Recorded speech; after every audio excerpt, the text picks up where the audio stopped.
Okay, so you guys have been on a roll recently with that and in spirit of Halloween. Can you say what makes you guys so frightening to face, or what scary good skills you have? And just like Valentine's Day, can you start with? This come from you? No? No! Okay. We are so frightening to face because... Yeah. Well, yeah. What makes us scary is when we're playing the right way and all four lines and all six defensemen are playing North Dakota hockey, the system and structure with a high compete level. That's the scary part. Yeah, if you guys do that against Wisconsin, or what can you do against Wisconsin to kind of spook them, I guess? Well, I think it's I think it's the urgency in our game. The last couple of games that we've played, it's with an added heightened urgency in our game, and everybody playing the system and everybody playing the way we need to. And anytime that you get away from that, whether it's 5-on-5 power play or penalty kill, that's when you have holes in your game, and we saw that early in the season. So everybody has to be on the same page and playing with that heightened urgency. How do you prepare for a team that evenly distributes scoring, evenly distributes points? Because there's 7 guys on the team right now with several points. Yeah, it's one of those things that you have to make sure that you know who you're playing against when you're on the ice. And again, that leads into the individual play or the 5-on-5 structure play. That when you go on the ice, you have to play at a high pace and a high level of urgency, and you have to make sure that it's a system where you can't take a shift off. Every shift counts, and you have to build momentum through each and every shift. Coach, I'm sure you've been asked this, but as far as the Sea of Green goes in Las Vegas, what does that do for a coach and a team to know that they have that kind of fan support behind them throughout the entire season? Well, it's obviously we're very, very fortunate to have that very special program that we have, when people not only come to the route but they travel. And they cheer us on, and we know that there's an obligation in our game as far as playing well in front of those fans. So we're back at the Ralph here, and again, it's one of those things where we won one game against Minnesota last weekend. We didn't play 2 games. We won 1 game, and now we have to reset and turn the page and do the things that we have. We can't rest on your laurels, and you got to make sure that there's that mentality going into the weekend here, starting on Friday night. Talk about Adam Shields' play. I mean, he was. You gave him the nod in net, and he showed out and performed at a big-time level and has throughout this season. I mean, as a freshman, he's got to be impressing some people.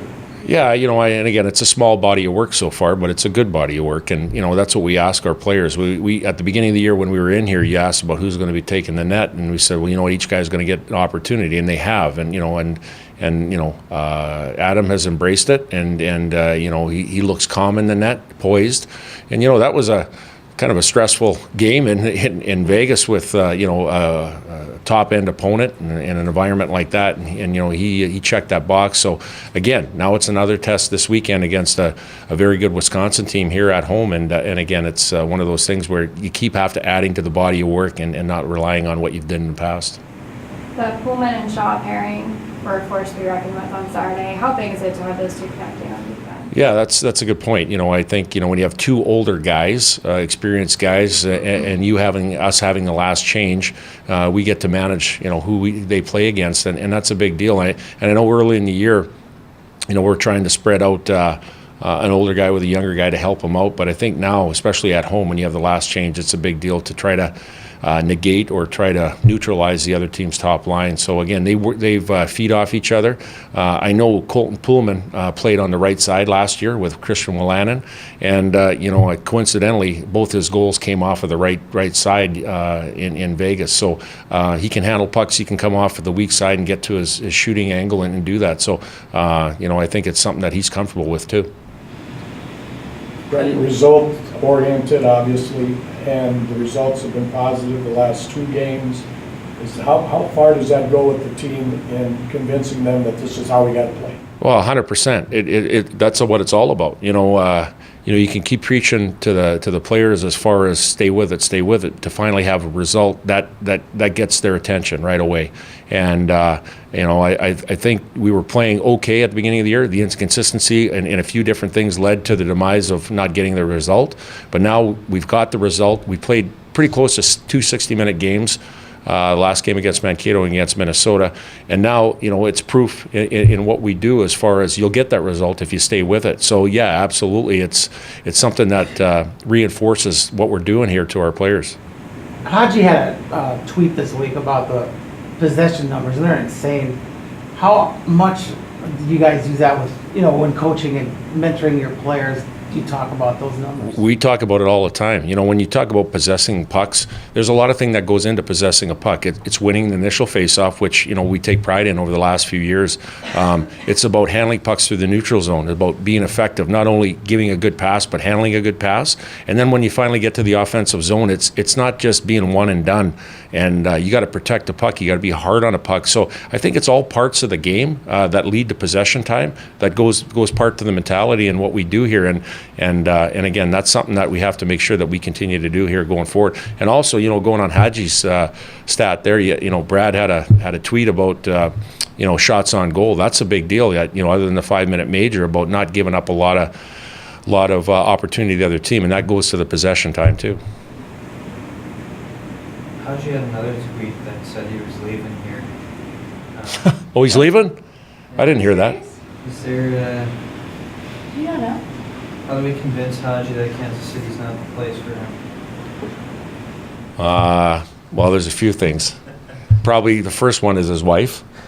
No, it's an opportunity for him and his wife, and we're going to dearly miss him.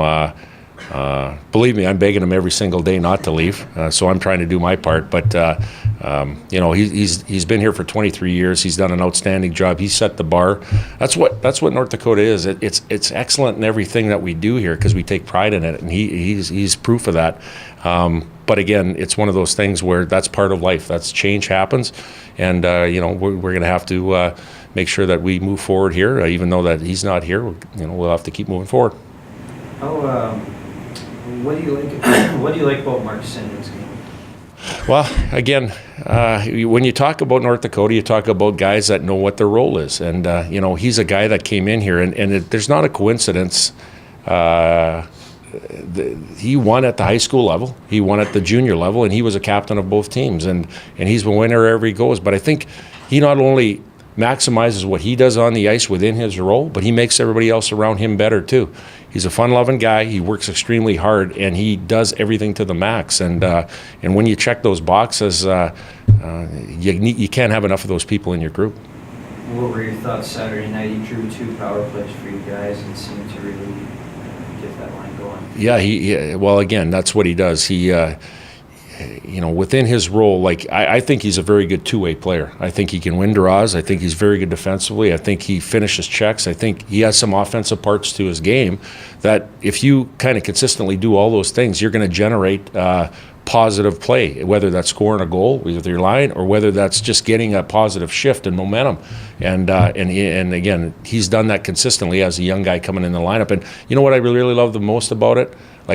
He waited for his opportunity. He wasn't originally in the lineup to begin with, and he got an opportunity to do it. He embraced it, and he's taken full advantage of it. So he wasn't a guy that was whining or complaining. He waited for his opportunity, and he took the most and made the most of it.